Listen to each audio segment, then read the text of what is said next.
Hi everyone, welcome to CIE A-Level Computer Science Explanations. Today we're going to be summarising digital certificates and signatures.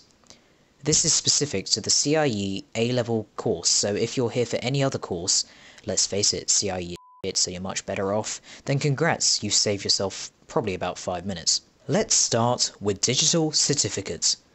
A digital certificate is a form of identification. If you're trying to get into a club, you need some form of ID.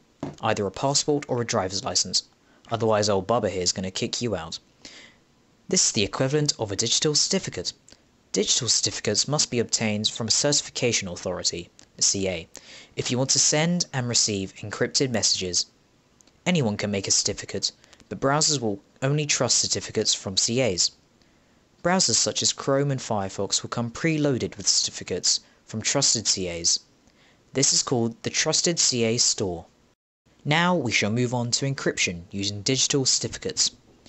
Asymmetric encryption is used to send encrypted messages between computers. Asymmetric encryption is when two keys are used to encrypt and decrypt data. Each digital certificate has a public and private key. The concept of public and private keys is pretty simple. Let's use Timmy and Maggie as an example. Timmy is going to send something to Maggie. He must use Maggie's public key, which is known to everyone, to encrypt his message. This message is now encrypted so that only Maggie can decrypt it, as only Maggie has the private key to decrypt the message. No one else can see the private key. This means that if a hacker were to intercept the encrypted message, they could not decrypt it. Certification authorities issue a certificate by a user applying for one. Timmy is going to come back for this example. When Timmy applies for the certificate, he creates a public key and a private key for himself. Timmy then sends the public key he generated and other important information to do with the certificate to the CA. He uses a public key because he needs to keep his private key private. This information is then encrypted by the public key of the CA, as Timmy does not know the CA's private key. Also, the public key is used so only the CA can decrypt the sensitive information.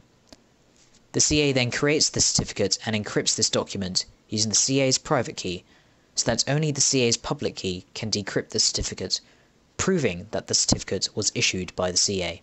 Digital certificates contain multiple pieces of information to verify that the certificate is valid. Here is a beautiful list. They contain the serial number of the certificate, the certificate authority that issued the certificate, the CA digital signature. We shall move on to this in a second. The name of the company who issued the certificate, the subject public key, the period of which the certificate is valid, and that's it. As promised, here's a cheeky bit of info on digital signatures. Let's suppose that Timmy here is writing a very important letter to Maggie. Timmy puts his signature at the end of the letter so Maggie knows it's him. This analogy is similar to digital signatures. Attached to a digital certificate is the digital signature, a string of binary digits which is different every time due to a hashing algorithm. A hashing algorithm is the summary of the original value. This is quite complicated, so let's just leave it at that. When Maggie gets the message, her computer will check the digital signature to see if it's valid. This, along with the digital certificate, allows Maggie to definitely know that the message comes from Timmy. Now for a little past paper question. Digital certificates are used in internet communications.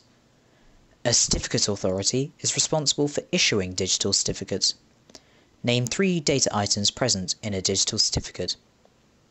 Well, this first part looks very familiar. Cast your mind back to a couple of minutes ago.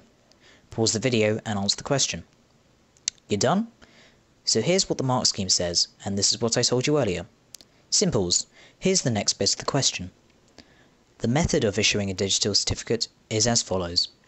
A user starts an application for a digital certificate using their computer. On this computer, a key pair is generated. This key pair consists of a public key and an associate private key. The user submits the application to the CA.